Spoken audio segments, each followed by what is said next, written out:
Welcome to the Andy Staples Show, and Ari is back from his belated honeymoon. Turks and Caicos, right?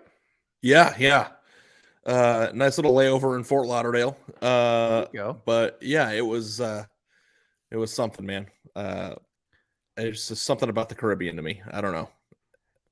Could it be the blue skies, sunshine, crystal clear water, and it's never cold? Yeah, top-notch food. There you go. I love island music. I found that out about myself. You're a steel drum fan? Yeah. Is that what that is? My wife and I were talking about it. I was like, what is that? What is that instrument called? Steel drum.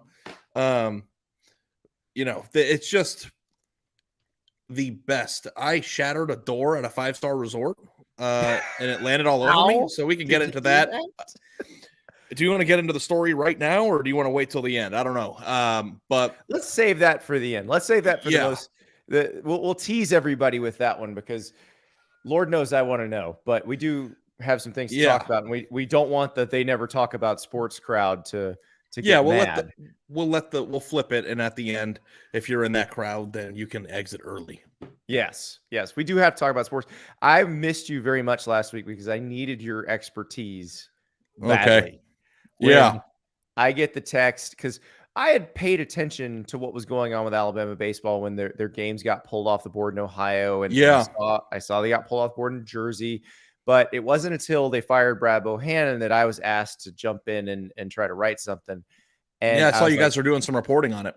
We were, me and David Ubben. And I was like, I need Arby. I need Arby's too. But I was like, I need Ari really bad right now because – do you need Arby's or Ari more? I kind of wish my name was Arby, to be honest. Here's what I needed. I needed you to explain it whilst I ate curly fries and roast beef sandwiches. That's what I needed.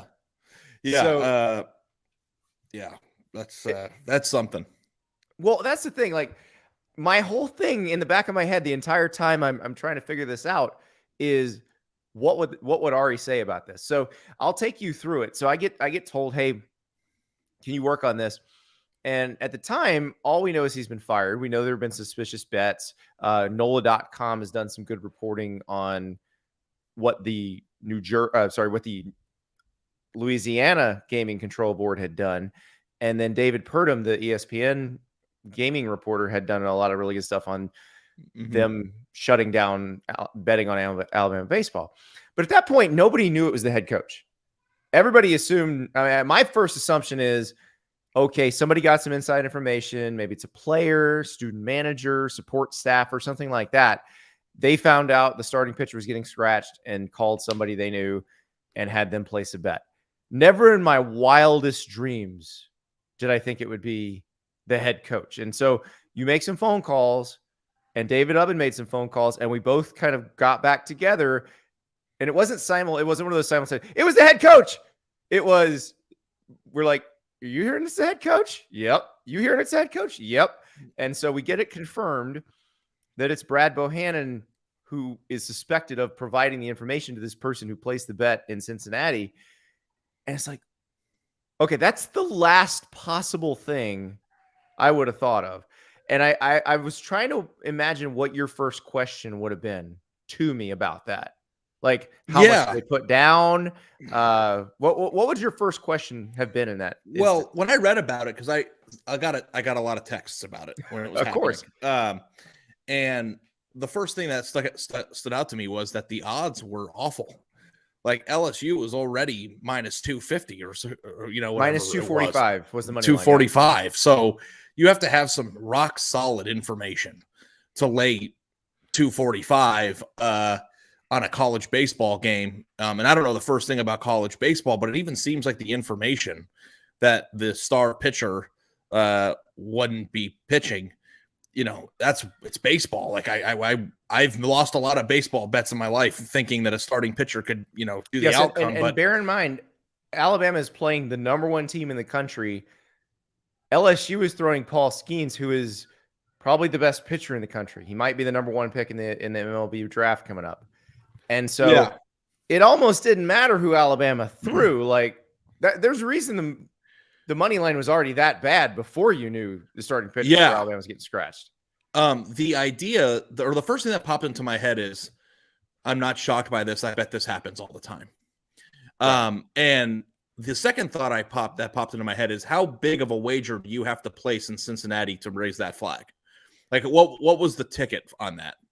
And if So it was a we huge don't know. ticket, $50,000, $10,000, I don't know what it would be. What like, in Vegas, people place $5,000, $10,000 wagers all the time. So I don't know like what in Cincinnati, Ohio, you have to do to raise the flag, because even a $1,000 bet is peanuts. People get drunk and bet $1,000 all the time on things. So, and if it was 20, 25, 30,000 or up into the big boy range, you got to be really, really, really, really sold on, what you're hearing to lay 245 and to get, less than half of your money back. So, yeah, that's crazy to me. But the thing I always thought, Andy, is like, especially if you're a college basketball gambler, if you think about all these schools that you can bet on that aren't even televised, like there were games that I bet on this year out of pure boredom that didn't even have commentators. Like I would find out ESPN Plus, and like they didn't even have commentators there.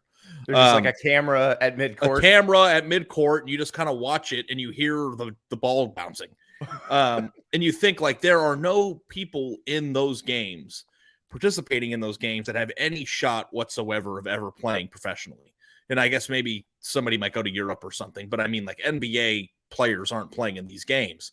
So if you are a player in one of those games and somebody says, "Hey, buddy, I'll give you $70,000 to make sure your team doesn't cover," you could do it fairly easy without being noticed, in my opinion. How are you going to make that no one's even back because of the limits?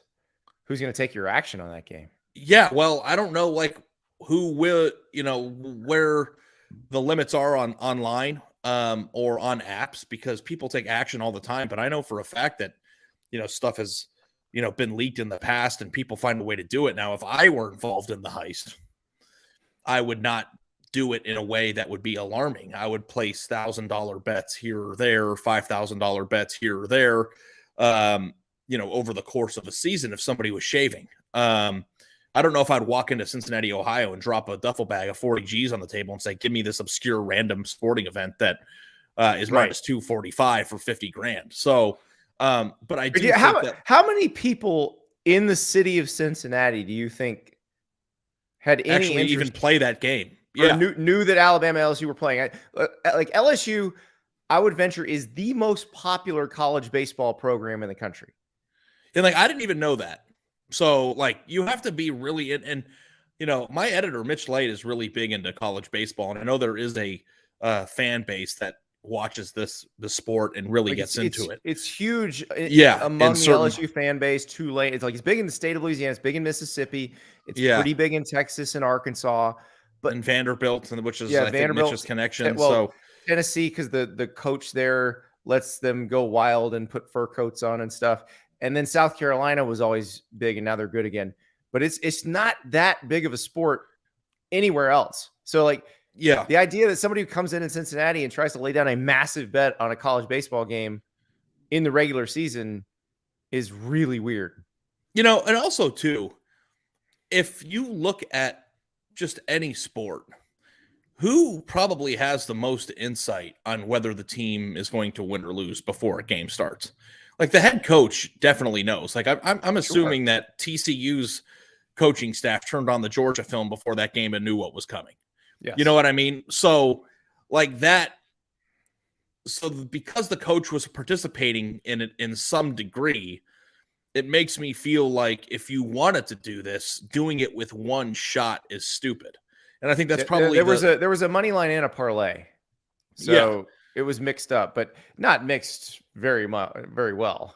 Yeah, and it's like you're not making $500K on this. So like what is it that you're just doing this for a quick 25 grand? And that's a lot of money. I'm not trying to say like that's not a lot of money, but like the coach of the Alabama baseball program, it doesn't seem like the juice would be worth the squeeze. He makes $500,000 a year. So you're gonna, I mean, what are you gaining from this? And maybe it was just a friend and he was just trying to help somebody out or whatever. But I think that there've probably been point shaving scandals that we don't know about. Yeah. Because if it's done the right way, I think that it can be profitable for people over the course of a season, but trying to hit it on one shot like that, enough to make it, noticeable from the people who are taking the action, is kind of weird to me. But also too, like, I think that there's this general sentiment, Andy, from a lot of people, and you correct me if I'm wrong here, but like kind of resent the fact that gambling advertisements and, there's a bookie station right outside of the football stadium in Phoenix that we walked past when we were covering the semifinal. And like, there's just like sentiment of like, I wish gambling wasn't so prevalent anymore and it was kept in the shadows. And this is probably part of the reason, why this happened. But on the same token, the regulation of sports gambling, and the fact that there's probably algorithms kind of understanding and tracking, what kind of action is being taken and all that stuff kind of helps you find who's doing this easier. So, like, I don't think that like regulated gambling now that is regular and mainstream is the problem. I think if anything, it could be the solution to solving this. But yeah, I'm surprised it doesn't happen more often. I'm surprised that people don't get caught for it more often. And if I had to guess, and I'm sure you're probably with me on this, it probably happens more than we think. Well, so Chris Vanini had some numbers for us on Friday's show because he'd been doing a story. Weirdly, had already been doing a story on this. He had seen a webinar with Matt Holt, who's the president of U.S. Integrity, which is the company that caught this particular situation with the Alabama LSU game. And they said that they get, maybe 10 arrests a month, I think Chris said. And based on this stuff, but it's usually very small time. And I talked to Matt Holt on Thursday when all this was breaking, and he couldn't give me any specifics on what happened and exactly what they got.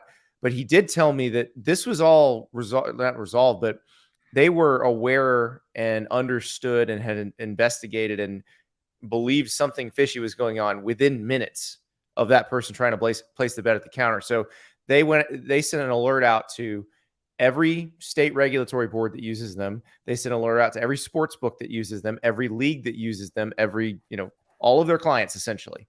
And it doesn't, he said it's an anonymized thing. So it doesn't say there was something weird that happened in Cincinnati at the BetMGM sports book at the Great American Ballpark.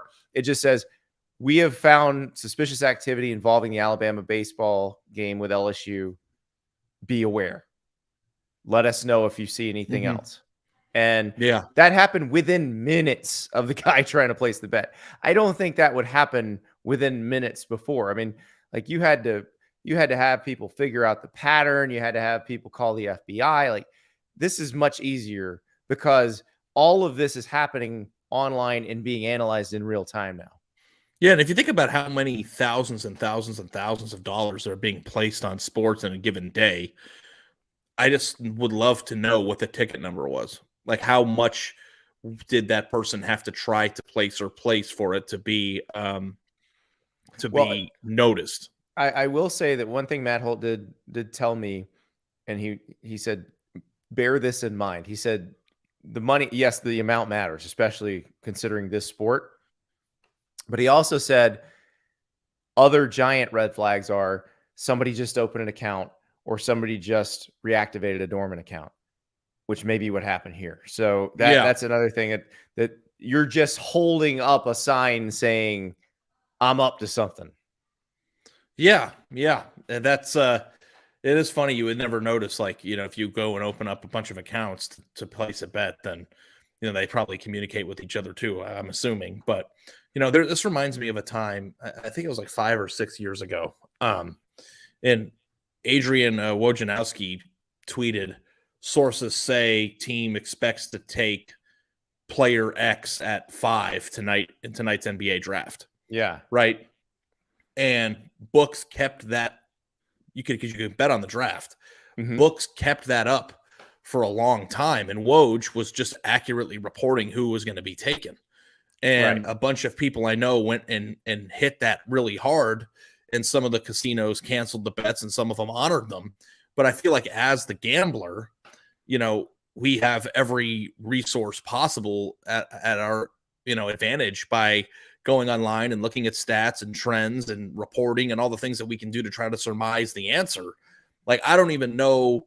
I know that if you're directly contacting somebody who's involved in the game, that's nefarious. But other than that, like, I don't think I think it's smart if you find something on the internet that's being reported and trying to use that to your advantage. But yeah, like, I don't even know, like, if you're just a regular person who happens to come up with a piece of information on a sporting event that's happening, and then you use that to gamble on it, like, what is the crime? I don't think there's a crime if you just happen upon it. It's sort of like getting a stock tip. It's not insider information if an insider didn't give it to you. But what's the crime to the gambler if the coach gives it to you? The crime is being committed by the coach. Right. Especially if the coach, well, we don't know. What we don't know yet is if they were involved, were they going to split profits, that sort of thing. But what's the actual crime? What is the crime? Well, I would believe most states have gambling statute, probably a game fixing rule, like especially states that have professional teams. And remember, Bohannon was in Louisiana at the time. They do have 2 professional teams in the state, so it is. And I believe sports gambling is legal in both of the states. They are. Yep. Yeah. Now it's not legal in Alabama, so if they'd been at home, it would have been a completely different situation. But Miller Cunningham in the chat asked an interesting question. Ari, what happens when the head of an NIL collective gets caught up in a situation like this? Yeah. Because that's a person who would have a lot of insider information. Yeah. But also too, it's just like, there's a difference between insider information and like somebody telling you what's going to happen. Yeah. It's like, even if you are the head collective of big state, right? And you find out before the game and your team is a 7-point advantage. Who are the other Jesus Shuttlesworth schools? Right. It was Big State and Tech U, and they're playing Tech U and they're laying 7. And your collective head finds out that the running back's ankle is twisted and he's not playing later on that night. That to me isn't enough information to go leverage my family's mortgage on it. You know what I mean? Like, you have to have legitimate hard proof information in order to actually run with it. So yeah, but like, that's a sticky situation because you have people who are paying people that are on the team for services away from the field, but also have an interest in them performing well on Saturdays. And because of this, there are loose connections between collective heads and the people who run them and the coaching staff, even if that's against the rules, in order to try to figure out who to recruit. So there is a lot of wires that come close to touching in that scenario. And if and when that happens, it's going to be messy for sure. I'm trying to find the line moves for last year's Texas A&M Florida game, because that was one where all the Texas A&M players had the flu. And that's a situation where that piece of information, how could you possibly keep that a secret when that many players had the flu? It's funny that you bring that up, Andy, because think about all the COVID year stuff. Yeah. Where they wouldn't tell you who's playing during COVID. And that was the hardest college football season ever to gamble on because you never even knew who was playing. So and there was a lot of subjectivity of how long does a person have to stay out? When can they get back around the team? Because there was different opinions about how long somebody who had COVID had to be in shelter, if you remember those days. Yeah. So there's a lot of wiggle room during that year specifically about getting information of like, is the quarterback of this team didn't Trevor Lawrence miss a game because he had COVID? Yes. And remember DJ threw for 400 yards against Notre Dame. Yes. Notre Dame wins in overtime. Yeah. That is why even that's not enough information to go leverage a ton of money on it, because Trevor Lawrence missed out and then DJU went out and played like Joe Montana out there. I'm trying to remember. Clemson may have covered the spread in that. I don't remember how. No, I don't think they did. Actually, I don't think that they did. I think it was 3.5. And I think that they had a chance to win in regulation, right? But then it went to overtime and they lost by 6, I think. Yeah, if I remember correctly. So I'm looking at that Florida Texas A&M game, and so it opened as Texas A&M -3. It went off at Texas A&M -1.5. So probably that news got out, and people started hitting Florida. But Florida wasn't favored when it started. But and the thing was, the way the game went, Florida did win. But it was a weird game, and it was didn't A&M win? Weren't they winning for the entire first half, basically? I believe so. It was a weird game. It was one of those that there was no guarantee that Florida's going to win, even with those guys not playing. So you could place that bet, you still might lose.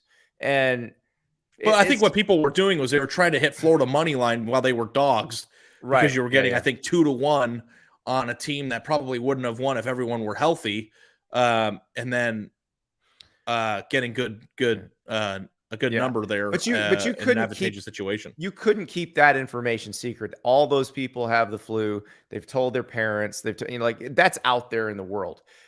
The thing in the Alabama LSU game was a lot more specific piece of information closer to the first pitch. I mean, and I think that you could make the case that a starting pitcher in a baseball game probably has more of an impact on the results of the game than any individual player outside of maybe the quarterback position in the sport of football. So, yeah, and I mean, like, that's why in baseball too, like a lot of I'm not a baseball gambling expert, but a lot of the MLB wagers are contingent on the starters starting the game. So if you make a bet on a baseball game and then one of the starters don't, then it's a push and they give you your money back. So that's what's kind of odd to me about this too. So Drew asked a really good question. Can coaches still withhold injury info? I remember this past year, Kyle Whittingham didn't tell anyone that Cam Rising wouldn't play in a game, and that was pretty important info. That's correct. And that I'm wondering with the college conferences are they going to have to do standardized injury reports like the NFL does?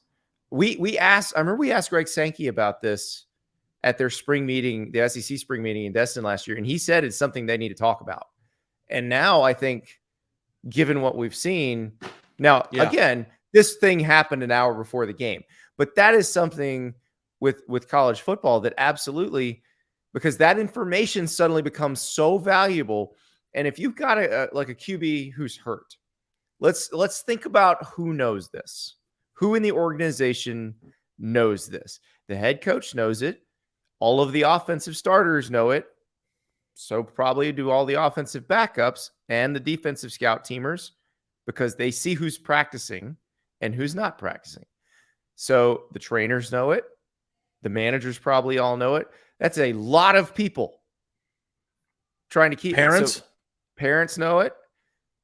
With an injury, yes, they know this. Now, if it's somebody getting benched for discipline, but the thing is, you're not going to give, if you know your guy's not playing Saturday, you're not giving first team reps during the week. So that's over 100 people know this piece of information that is now incredibly valuable in the gambling market.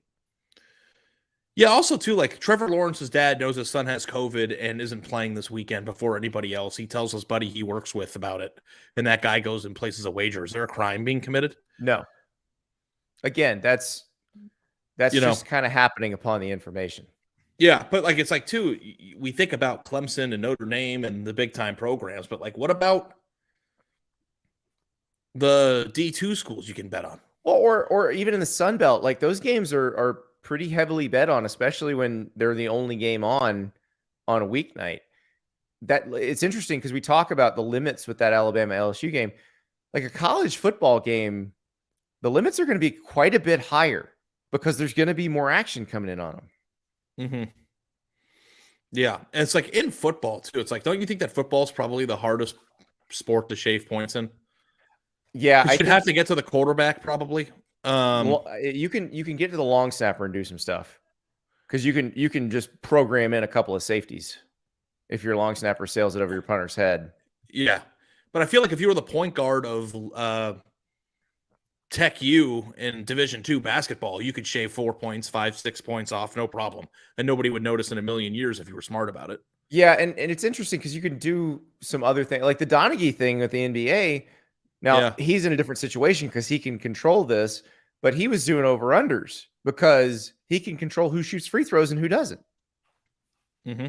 So I listened to a podcast about that a few years ago, and he was really in deep there. Oh, yeah. And like the fact that he was able to go on as long as he did was remarkable too, because you would think with foul calls, think about how much attention now gets every single time there's a penalty or a foul in the NBA. They bring in a officiating expert to break down every single thing about, it's like, I don't even know how that era, existed. But yeah, it seems to me that I think it's unique that a coach was involved. I don't know that it's a unique scenario though. Right. What makes this so fascinating is it was the head coach. You make this a student manager and it's like, oh, okay, this probably happens all the time. But Very rarely does a head coach say this or Mhm. do this or have any involvement whatsoever. We still don't know the extent of his involvement. Again, I said this last week, and I want to repeat it. The SEC and Alabama need to be pretty transparent about what they find here. Like, I get that there are employment law, some of these are employment records, that sort of thing, but you have to make sure people think your enterprise is on the up and up. Your sports league is on the up and up. You can't give anybody reason to doubt it. So if you Mhm. find some stuff and you hide it and we find it later, that looks really bad. So you probably, Yeah. when you get done investigating this guy, you need to let everybody know what you found. Yeah, and I would be very curious too was this like a nefarious scheme for profit, or was this just him saying something stupid to a friend that he Right. shouldn't have said it to? And that, because like to me, it's like the Well, juice so doesn't seem to kind of be worth the squeeze in this scenario. right. And one of the things that David Purdom from ESPN reported that I find very interesting is they used security camera footage from the book to show that this guy was communicating with Brad Bohannon while at the counter, which Okay. is that adds another wrinkle to it. So Yeah. it's going to be interesting, but that's something to keep an eye on.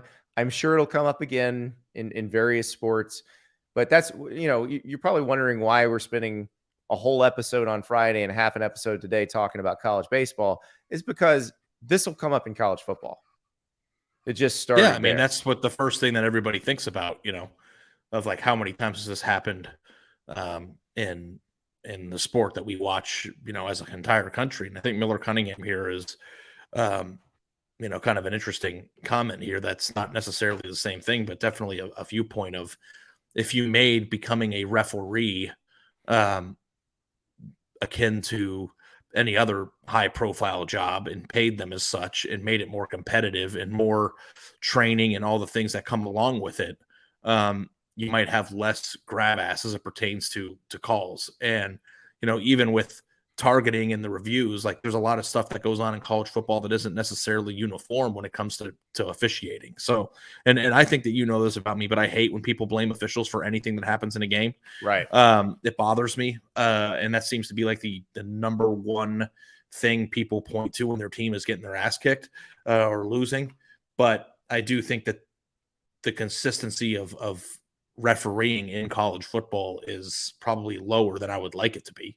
Yes, and they're probably not going to make them full-time employees. Now, what's interesting with college football refs, for the most part, not everybody, but for the most part, college football officials are usually pretty successful in private business, Right. and so they don't want to risk that either. Their reputations are pretty important there too. So football officials I'm less worried about.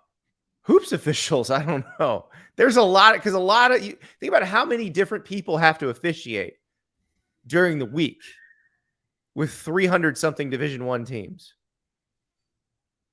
360, I think it is. Yeah. That's a lot of officials. Yeah. And a lot of games that no one's watching. Exactly.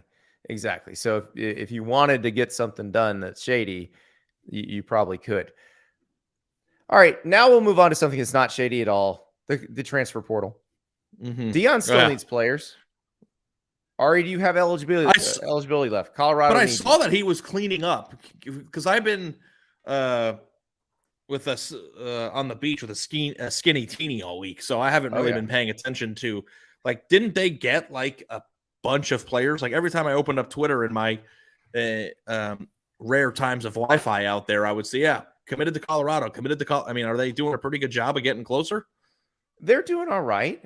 But it's still not, they have a lot of numbers to fill. So that's the tricky part is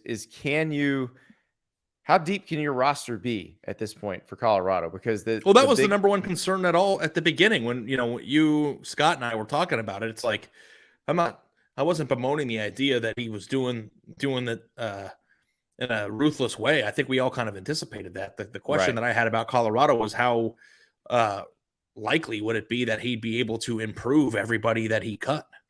Like, I'm sure that there was probably a top 5% or a top 10% of, players that he, knew he was going to get, or, had an idea they had a good shot at. But if you cut half of your roster, how many incoming transfers are actually going to be upgrades for the players that you let go? And like, I'm still kind of excited to see, because somebody asked in a mailbag question in the recruiting column this week that I'm going to be writing tomorrow, that it's like, is Colorado the case study for this right now? Like, are we all sitting 100%. Back and watching this thinking like, well, if Deion can do, and maybe it's a weird experiment because you can't duplicate being Deion, but can you flip 80% of your roster in a 12-month period and be better? So we have an interview with Kenny Dillingham coming up later this week where he talks about his experience in the portal, and it's a little different from Colorado, obviously, because he's not trying to fill it right now, but he's going to have over 50 new scholarship players, because remember, Arizona State got raided during the latter part of Herm's era, and they didn't have much, and were pretty far away from the scholarship limit when Kenny got the job. So he's had to get a bunch of people. But to your point about this weekend, so they had a bunch of players in on official visits. And so they, defensive linemen from Kentucky, Ole Miss, Florida State, Missouri, offensive lineman from Liberty, running back from NC State, a tight end from Auburn. So guys that had gone to pretty good schools initially. Now, these are mostly guys who weren't playing at those schools, but that's going to be, that's going to be the question is, are you now? I think they probably feel like they have their starters pretty much set at Colorado.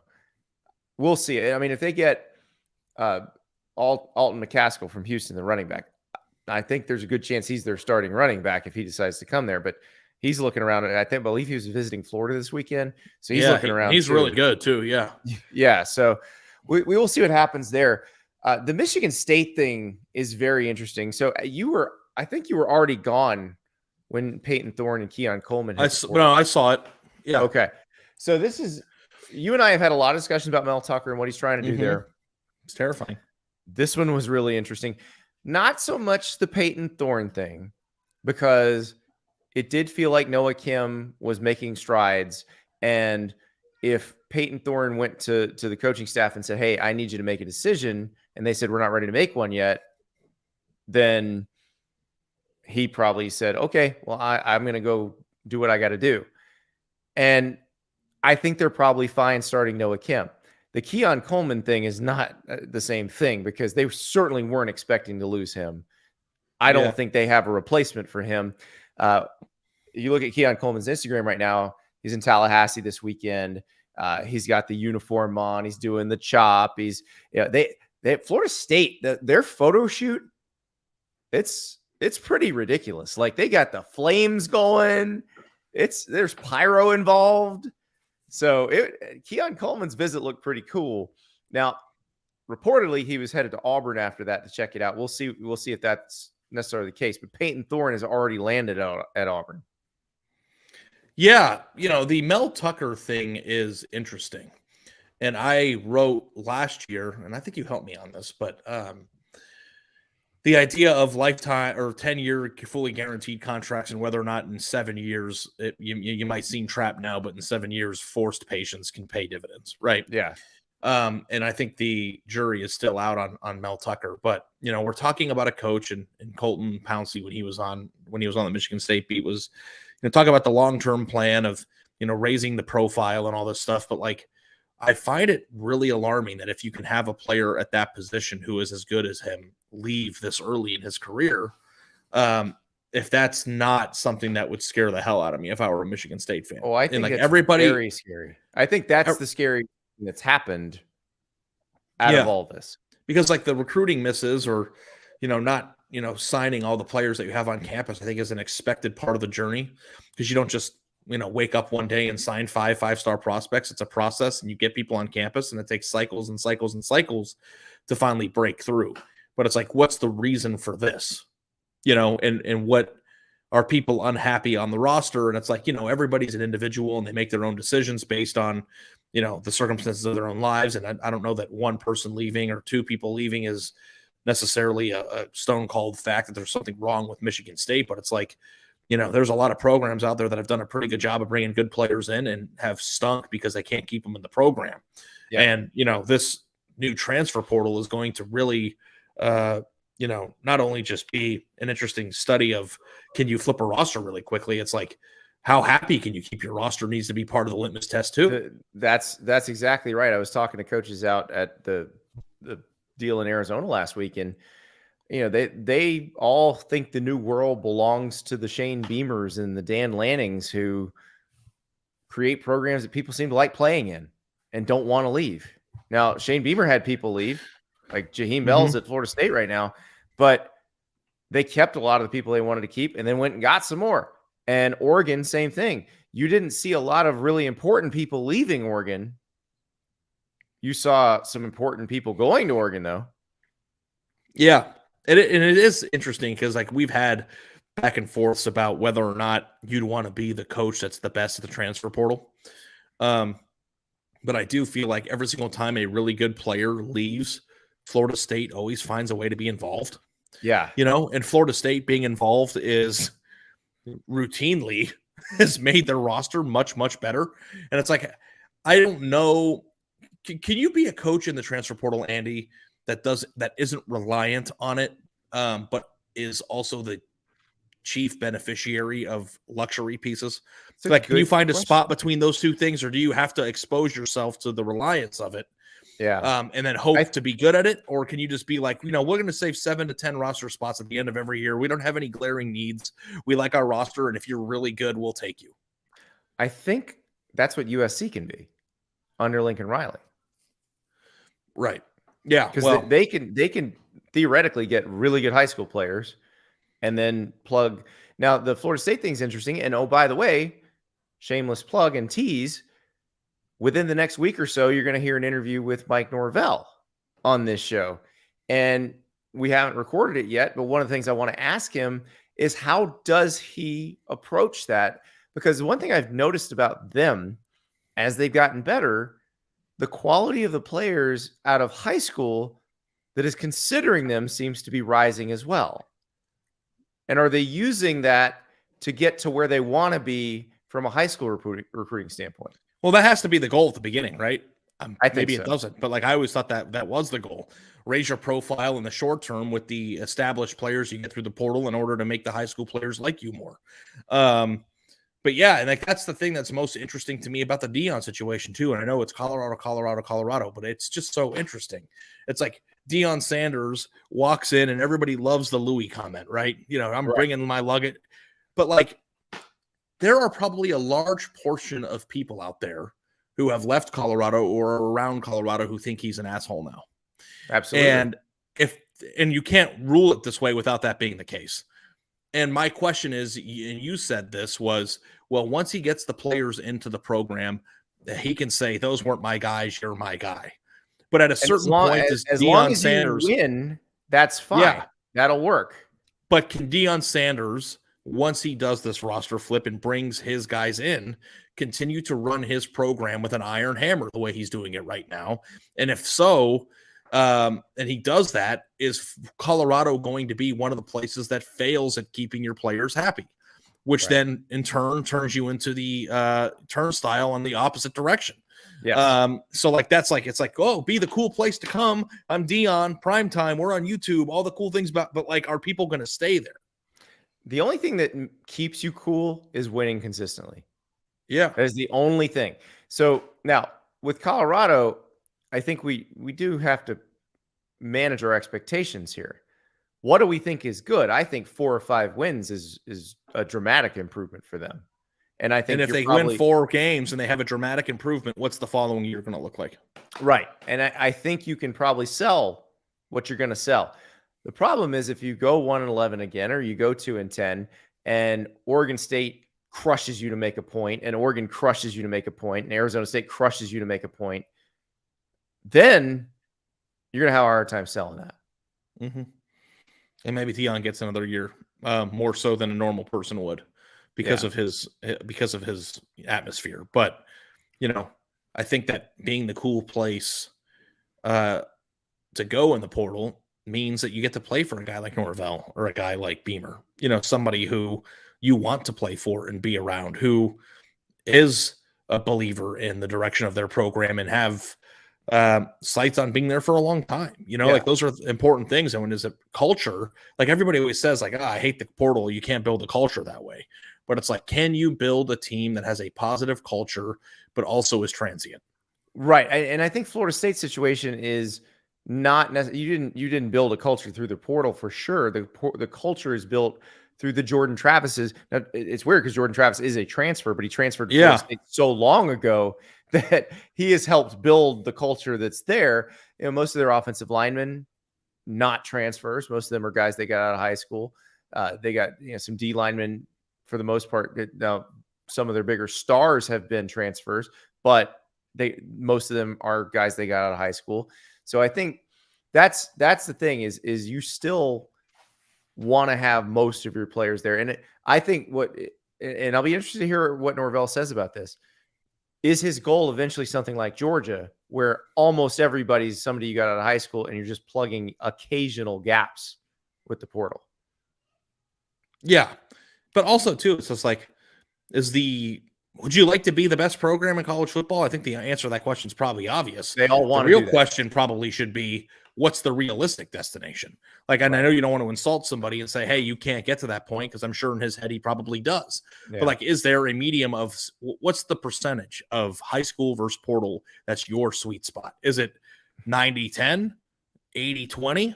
Because what is Florida State now? 60-40, 70-30? I think they're probably 65-35.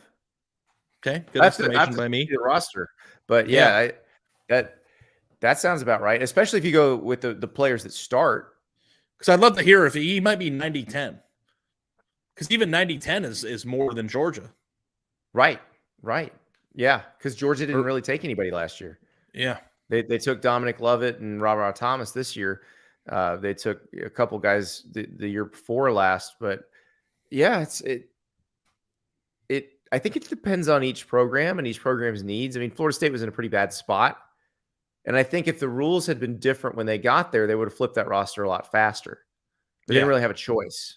So I think that's the difference. I think if Norvell gets that job in 2022 or 2023 instead of 2020, perhaps all of this changes faster. I'm glad we're talking about this, because it's helping me figure out what my questions for him are going to be. Yeah. Happy to help. All right. We do have a little Ari story time that we need to get into. How did you crash through a door in a 5-star resort, and do I need to help? Like, what do you owe this 5-star resort? So, I don't know if you know this about me, but I'm a pretty clumsy person. Like, I trip a lot. Hadn't noticed. I trip a lot. I bump into things, and most of it is just, I stubbed my toe. That hurts for a second and I'm fine.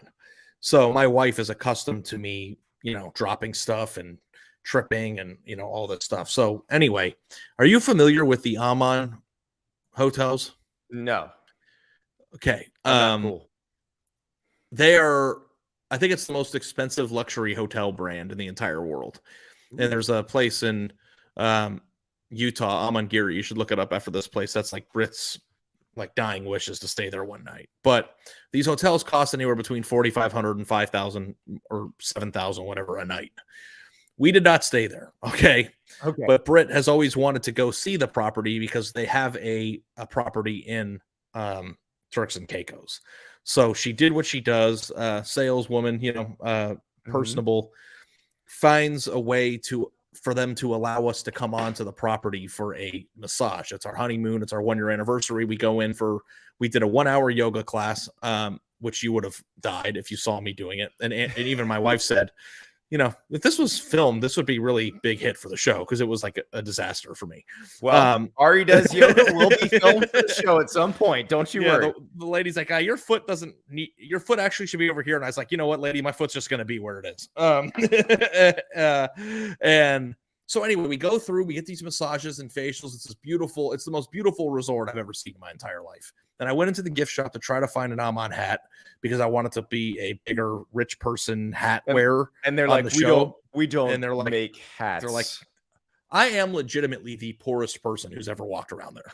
Like, there's no question about it. Like, they were looking at us and just like, get away from me. So anyway, each spa room it's like this like Japanese garden, and it's like tranquil. I didn't even see another guest the entire time I was there. We get they probably told the guests that there were poor people on the property. Yeah. They're like, get these poors away from us.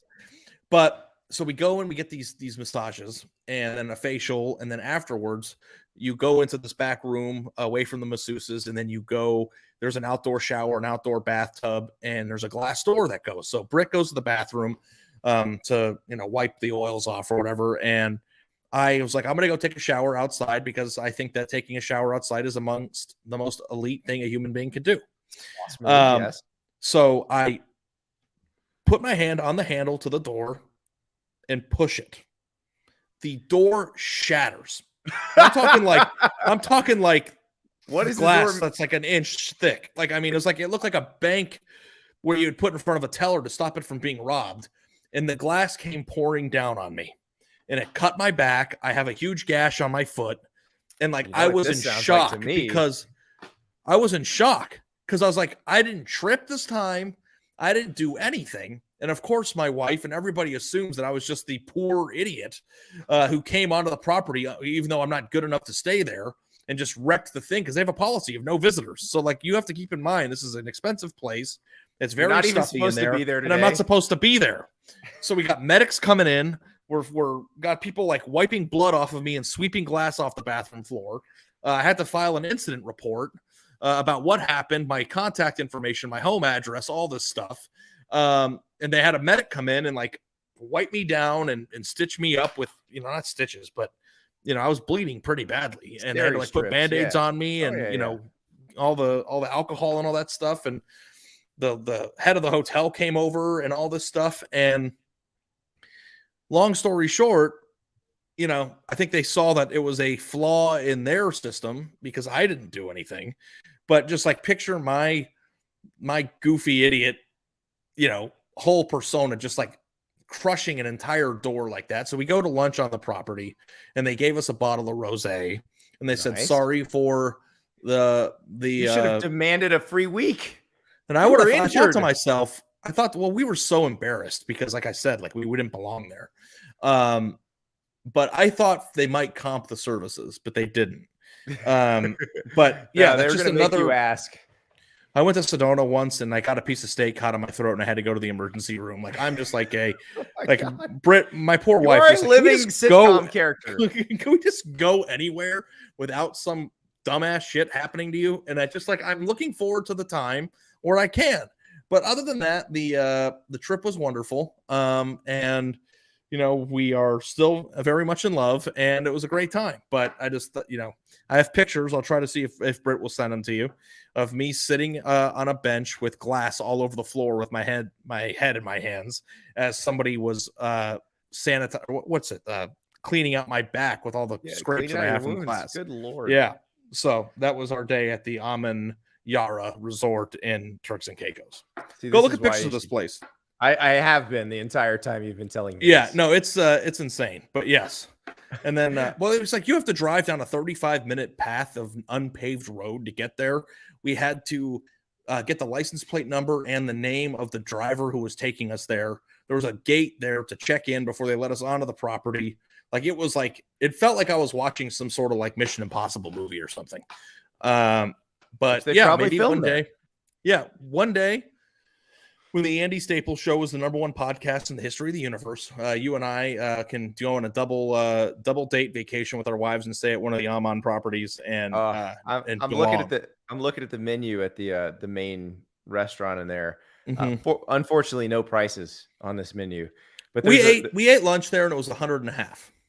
That's not bad. So that wasn't so bad. Yeah. And also too in Turks and Caicos,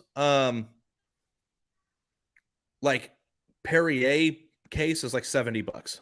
We went to the grocery store there, and crackers and cereals $15. I don't know how people afford to live there.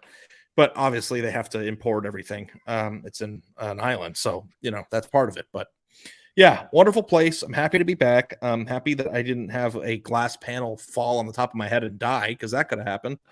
And I thought, like, if I was really just like trashy about it, I could have made a huge scene, threatened to sue somebody, or acted a certain way. But we wanted to belong, so we got a free bottle of rosé. I think you handled it well. Yes, I would have held out for a hat, but I think you handled it very well. They had hats, but they didn't have ones. Nobody, it didn't say nobody would know what it is, and it was like a dad hat that I don't look good in those. So you don't do a dad hat, no. That's no.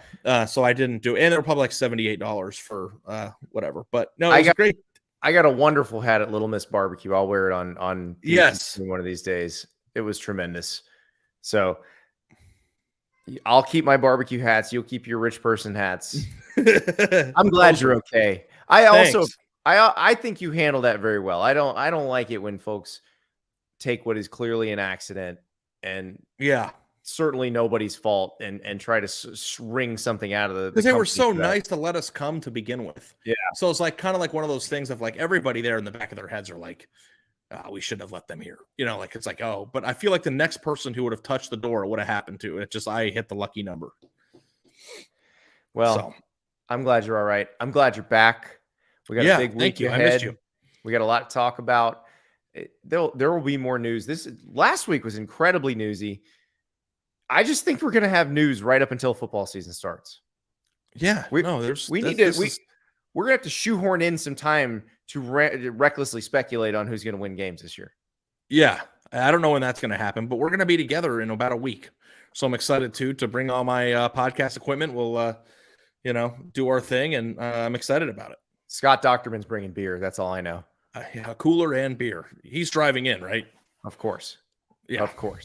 He would do it if he was flying too, but it'd be a little harder to get the cooler on the plane. So this is going to be a fun week, and then we'll all be together in Chicago. So get ready. Thanks so much for listening. Way too early mock draft action coming on the next show. Me and Nicole and Chris Vanini talking about Dane Brugler's picks for 2024. I'm not sure that's exactly how that first round's going to go, but we'll talk about it tomorrow.